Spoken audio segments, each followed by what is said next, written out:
We've learned so much about Vancouver's queer history and all the incredible work that was done in the community by previous generations. It really makes us appreciate how far we've come and realize just how lucky we are to call this city home. Now, we're ready to learn what Queer Vancouver looks like today, because even though we've been a part of this community for more than 10 years, we're sure we've only scratched the surface of it.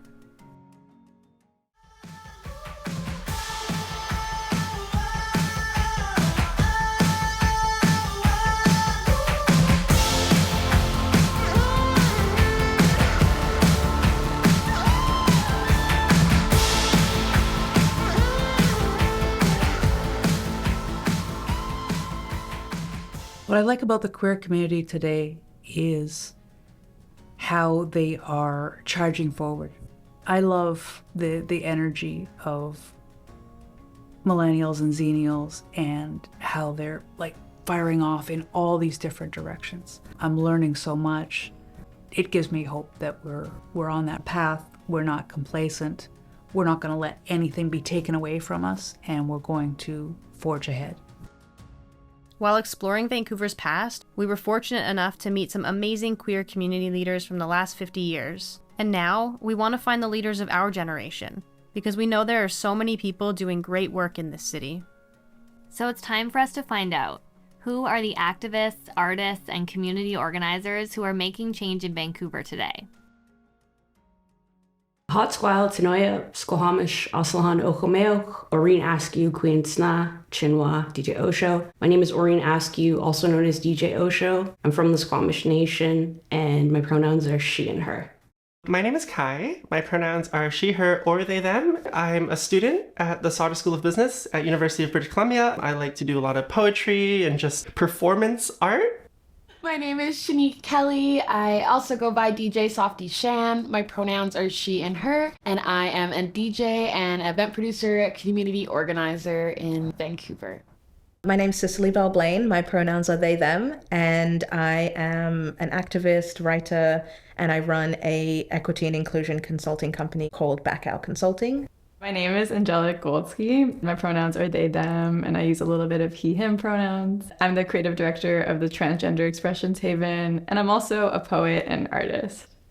I'm on the Out on Screen board that does the Queer Film Festival, and I'm on the Pride and Arts Society board, which does the Queer Arts Festival. And I'm usually probably one of the younger board members, so it's really interesting to learn from our elder board members. But I think it's just these boards want perspective, especially from someone like myself who's very unique, Afro-Indigenous and Two-Spirited from one of the host nations in Vancouver. If boards and councils don't reflect what's in the community, like change isn't gonna happen. It's our time to get in there and to make change. So in December of 2017, I got voted into our nation's council. It's some of the best work I've ever done in connecting with people and making change happen. I got to work on portfolios that were really involving us in the community, especially the queer community. What it means to be two-spirited is just to be really open-minded, because the term two-spirited, I get told by my younger nibblings that being two-spirited is kind of like an older identification, and now it's indigiqueer, so I'm just like, oh wow, so they're teaching me as I go along. We all have so much to learn from today's youth.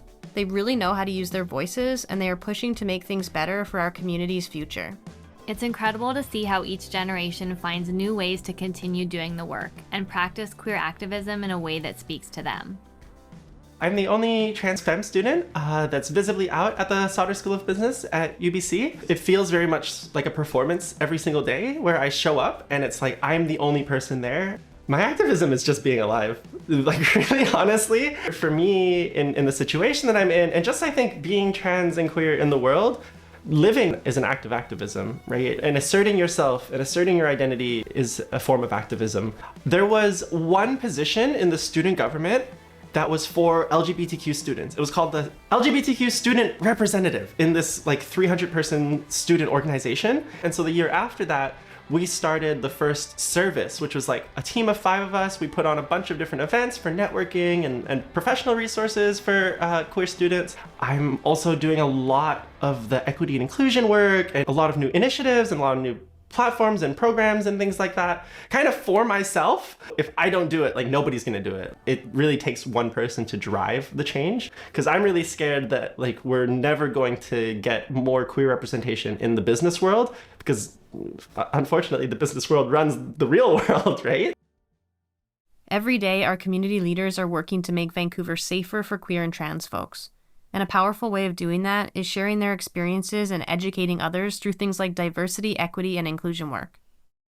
Sort of fell into doing diversity, equity, and inclusion consulting work. I think because of the nature of the events I was organizing, I would already kind of have folks say like, okay, so what would it look like to make our space more inclusive for QT BIPOC folks? What does it mean to have nightlife space feel safe for people in these communities? I think that those were questions that I was already being asked, that I was already feeling confident to support folks in, because it was so integral to the type of community organizer I was. So I was already doing like some sort of like unofficial consulting for folks. And then I ended up working at Batcow Consulting, which is a diversity, equity, inclusion consulting firm. At Batcow Consulting, workshops is a huge part of what we do. We have lots of options, LGBTQ workshops, anti-racism, anti-oppression, and it kind of grew from there, especially in 2020, although we were in this scary time of the pandemic, we were also in this time of like awakening, I suppose. You know, people were really becoming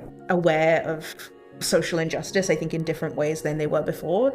And so that, I'm super grateful that allowed my business to grow, and, you know, people became a lot more interested in more intentional and meaningful systemic change. So I think that the more sort of diverse voices that you have in the equity and inclusion space, the more sort of points of view that you have, the more that we can like learn from each other and listen to each other. To have like people of color, queer folks, trans folks, not just like being the focus of the work, but actually being the ones doing the work. I think it's important to have those folks as leaders in this space, because I think there's a really big difference from talking about something from an experience of having read about it, say, and having actually the lived experience. And I think that something that's really important to me is to just always sort of center folks in their telling of their lived experience. You can't speak to something that's not your own experience, which makes it very emotionally draining for those of us doing it. But I think, you know, as long as we are well compensated for our labor and knowledge, then I think it works. It's so important that the queer community has marginalized voices leading the movement. And this is something we are seeing so much more of in Vancouver today. We founded Black Lives Matter in 2016 here in Vancouver. Because BLM as a movement was founded by 3 Black women, most of whom are queer, that was also very different from other Black activist movements throughout history. So that was something that really inspired me and you know, sparked my interest to want to be part of this, was just like seeing myself represented in ways that I had not before. Many of the leaders are queer and trans, and so that always felt like a very natural intersection was happening there.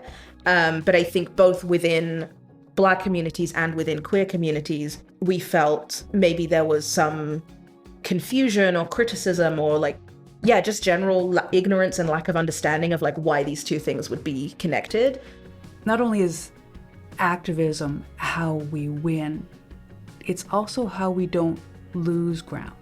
Protest and activism is an active, ongoing practice and habit and culture, and always needs that new energy. Activism can look like so many things, like protest and grassroots community organizing. But today's leaders in Vancouver are advocating for queer and trans folks in all kinds of different ways, like using art as their activism and as a tool for community building.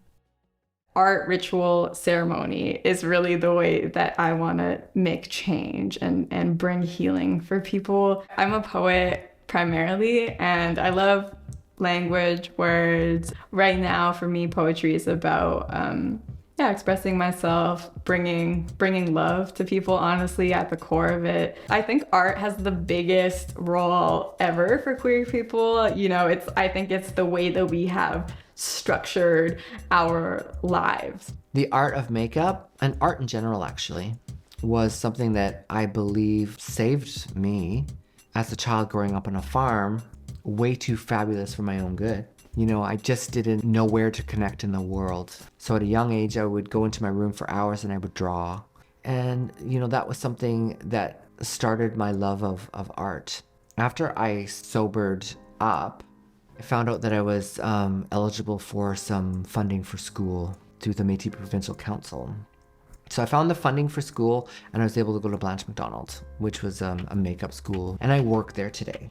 So that's kind of something that's pretty special. Is the fact that I was able to go to that space when I didn't think I was able to, felt like a dream come true. Being able to come with and be in an environment of a whole bunch of artists, there's kindred there, and you feel connected. And I think that really opened up the possibility that, okay, this is something that I can do for a career. I think art is the thing that makes you alive, really, right? If you don't create something, how do you express your existence? For queer individuals, where we live in a world that the system intentionally is designed to marginalize you and to not represent you and to not capture the way you experience the world. My poetry and my art is something that really comes from my experience. It is really raw. It's very unfiltered. That is a very direct form of activism, because I'm communicating how do I actually experience the world? How do I actually feel? What is the world doing to me and to the people around me in my community? And how do we, start to think about moving beyond that? I was like, how can I really make change as a person? And I was like, it's in building space for expression. The Trans Haven is like a beautiful collective of trans artists. So we do a lot of like media art specifically. We have a virtual art gallery space that is a space where people can like showcase their different work of different mediums. We also do events and programs, but really it's all about just like bringing trans people together and celebrating their trans creative genius. These are some people that are doing some really amazing things, right? They're creating spaces. Not only that, but they're creating like entirely new types of spaces, like digital spaces. The events they're running are completely different from anything I've ever seen.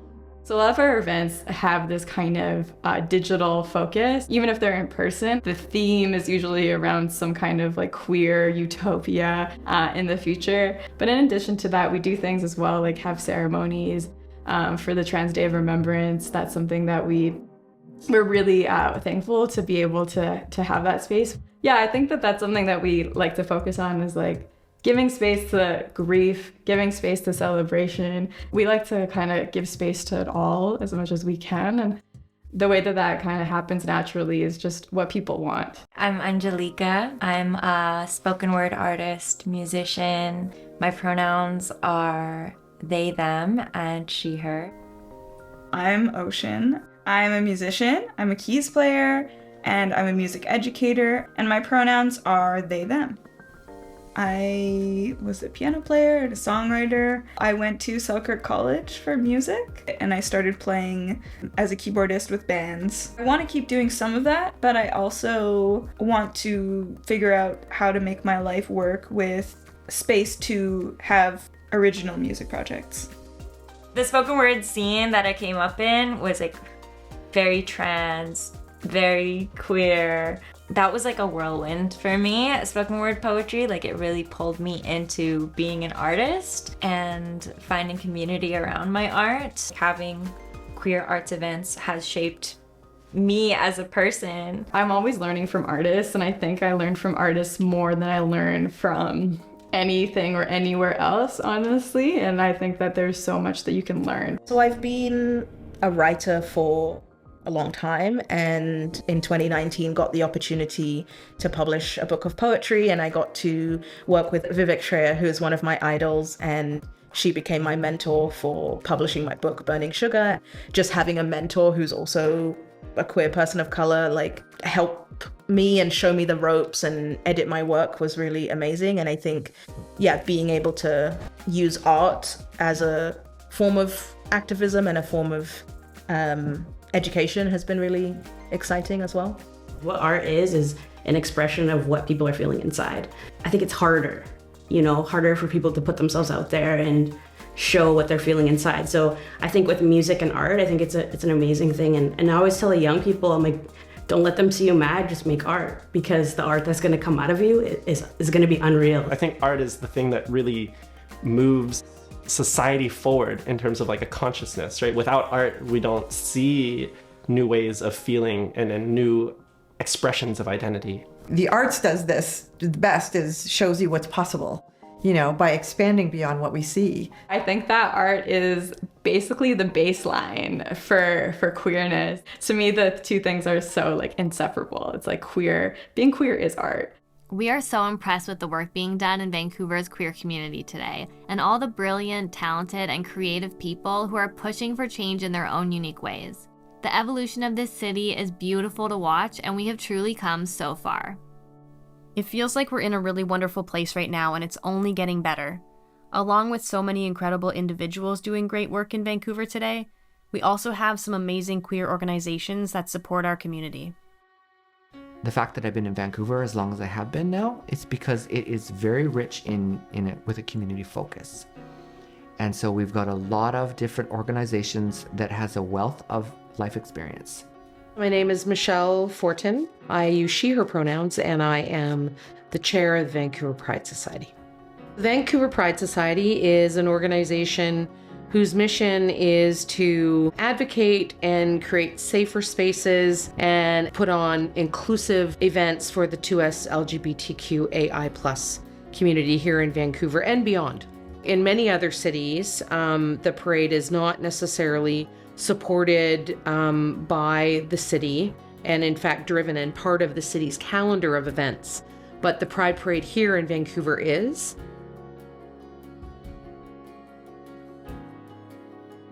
For some people in our community, big pride events that include corporations, include political parties, aren't necessarily their idea of a good time.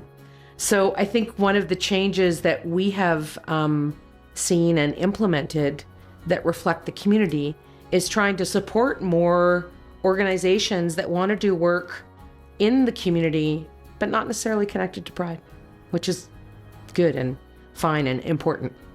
Our biggest expense for Pride is paying for members of our queer, trans, and two-spirit community to be entertainers at those events. Last Pride season, that's kind of what like propelled me into performing. It was everyone's like, oh, you're queer, you're an artist, here, take the mic. If it weren't for like my queer elders looking out for me and saying like, oh yeah, like you're totally worthy, I might not be the artist that I am. Pride weekend is probably the busiest weekend of my life every year. Just seeing how much work goes into Pride, it's really cool to see the other side. The Vancouver Pride Society is our city's biggest queer organization, and probably the first one that people think of because of the fantastic Pride celebrations they put on each year. Vancouver Pride is a huge event every summer that brings together hundreds of thousands of people to celebrate the beauty of our community. But Vancouver also has some lesser-known queer organizations that do really important work in this city, like organizations that are specifically working to uplift the most marginalized members of our community through protest and demonstration. It's really important that Vancouver has queer activism, grassroots organizations, as all the organizations that are doing advocacy work and saying to the world, we're here, we're queer in all the different ways. And another really key piece is energizing it on the streets. My name's Elle Cameron. My pronouns are they, them, and I've been involved in organizing the Vancouver Dyke March since 2016. The Dyke March is a protest, we're not a parade, and it is important for us to stay rooted in our history. So a question we often get is whether we are part of the Vancouver Pride Society, and we're not. And that's actually pretty important to us. We are a grassroots organization. The Vancouver Dyke March is an annual event that celebrates and centers the experiences of folks whose gender identity or expression intersects with their sexual orientation to further marginalize them. We're both a celebration of identity and community belonging, and we're also a protest against oppression and discrimination. Some people ask us why we use the word dyke, because it has historically been a slur. And so a lot of that is a project of reclamation and being able to celebrate and being able to see dyke as a positive identity. It's about having a community with that organizing principle. The Vancouver Dyke March every year starts up at McSpadden Park along the drive, and then starting around noon, we start marching down the drive and go to Grandview Park. We have a festival, and so we have queer artists on stage, and everyone gets to sit out on the grass and dance and participate. One of the things I really like about the Vancouver Dyke March and Festival is how it's relied on community and individual support, and I hope that never changes. The Dyke March is not commercial. It represents more simply being queer and being proud and being visible and present and celebrating that. Even today, we're not fully there yet, so we can't let up. And activism and the push for equity, for equality, for representation requires active participation by us all. Digging deeper into Vancouver in the present day has taught us more of what we've known all along, that we have such a vibrant and diverse community in this city, and it's really something special. We have so many hardworking community leaders and organizations making change and carrying forward the work that was done by our queer elders. We are truly so grateful to be a part of this community, and we can't wait to keep learning and see what else there is to uncover in today's queer Vancouver. Being part of this queer community is something that I am so cognizant of as being such a massive privilege. If I think about, folks in the world who don't have access to queer community, places in the world where it's not safe to access this community. And I think that it's easy to just sort of take it for granted, especially in a city like Vancouver, where there are sort of queer spaces that you can access and that you can go to every weekend. For me, I think that I sort of view my place within the queer community as one that I am eternally grateful for, and consistently sort of having to check in and remind myself how much of a privilege it is to be sort of seen and heard and valued in a community like this one. Going out into the scene and seeing everyone express themselves so individually and so uniquely, pushes me to think about newer ways that I can express myself. We have such a crazy queer, alternative, kind of these sub-communities that there aren't out in the open, but the moment you look for them, they're everywhere. And so that's what I've been peeling the layers, oh my gosh, there's so much stuff here. I just gotta get out into the world and just go find it all. Oh, I feel so hopeful. I love where we're going. I think that we're going to some beautiful places. Just seeing all of this beautiful queer joy, it feels like there is nothing but queerness. One of the wonderful things about the present moment is that there are so many people now. Hopefully there's enough diversity out there that everybody can find their home and find their place and be seen and valued for who they are, in the fullness of who they are, without ever having to hide any part of themselves. I'm still involved in Vancouver's community here today because I love seeing, and we see a lot now, of great people doing great work. I think what's really exciting is that there's so much possibility. If we continue to show up for each other, for ourselves, the only limit truly is our imagination.